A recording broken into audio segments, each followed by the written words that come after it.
In this video, I will show you how you can change or equip player icons on Overwatch 2, as well also how you can unlock them.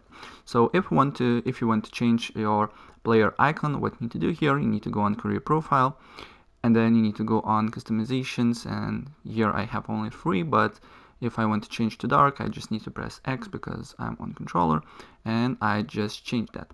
And if you want to earn player icons, there is 2 ways how we can do that.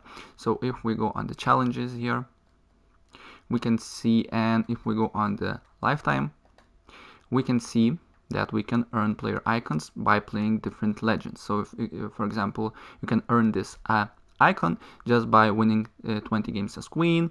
With this one, you need to win 20 games as Kiriko and way more. And also you can earn player icons by buying Battle Pass, right?